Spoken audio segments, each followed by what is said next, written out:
Hello and welcome students. আজকে এই box রিজনিংয়ের প্রশ্নটিতে প্রশ্নবোধক স্থানে কোনটি সঠিক উত্তর হবে তা কিন্তু আমরা ফাইন্ড করব।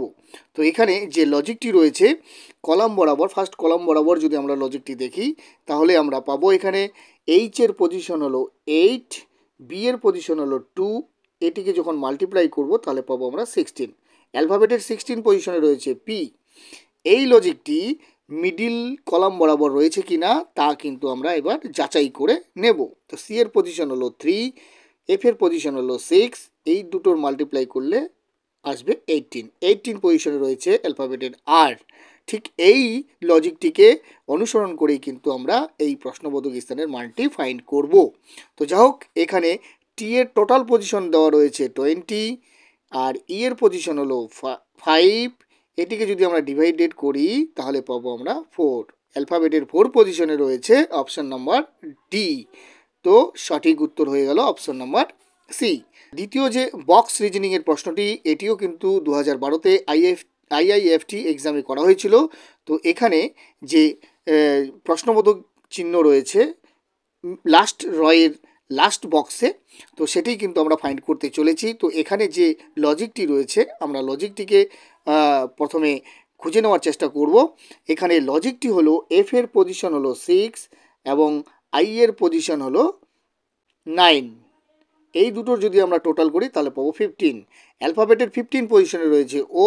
এই লজিকটি মিডিল যে রটি রয়েছে মিডিল র বরাবর রয়েছে কিনা তা কিন্তু একবার যাচাই করে নেব। তো অ্যালফাবেটের এর পজিশন হলো 1 এবং জে এর পজিশন হলো 10। এই দুটোর যদি আমরা টোটাল করি তাহলে আসবে 11। অ্যালফাবেটের 11 পজিশনে রয়েছে কে। এই লজিকটিকে অনুসরণ করেই কিন্তু আমরা আজকে ফাইন্ড করব লাস্ট রয়ের প্রশ্নবোধক স্থানের মানটি। তো ই এর পজিশন হলো 5, এম এর পজিশন হলো 13। এই দুটোর যদি আমরা টোটাল করি তাহলে আসবে 18। অ্যালফাবেটের 18 পজিশনে রয়েছে আর। অপশন নাম্বার বিতে রয়েছে আর। সঠিক উত্তর হয়ে যাবে অপশন নাম্বার বি। 3 নম্বর প্রশ্নটি, এই বক্স রিজনিংয়ের প্রশ্নটি এসএসসি সিপিও 2011-তে করা হয়েছিল। তো যা হোক, এখানে যে লাস্ট রয়ের মিডিলে প্রশ্নবোধক চিহ্নটি রয়েছে এই প্রশ্নবোধক চিহ্নের মান আমরা ফাইন্ড করতে চলেছি। তো এখানে যে ফর্মুলাটি বা লজিকটি রয়েছে, এ থেকে বি এর +1 হয়েছে, বি থেকে সি এর +1 হয়েছে।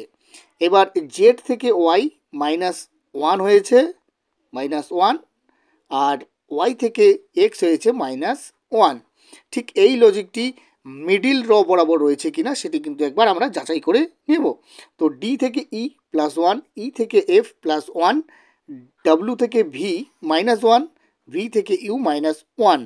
তো এই লজিকটিকে অনুসরণ করেই কিন্তু আমরা প্রশ্নবোধক স্থানের মানটি ফাইন্ড করতে চলেছি। তো জি থেকে আমরা কি করব, +1 করলে পাবো এইচ।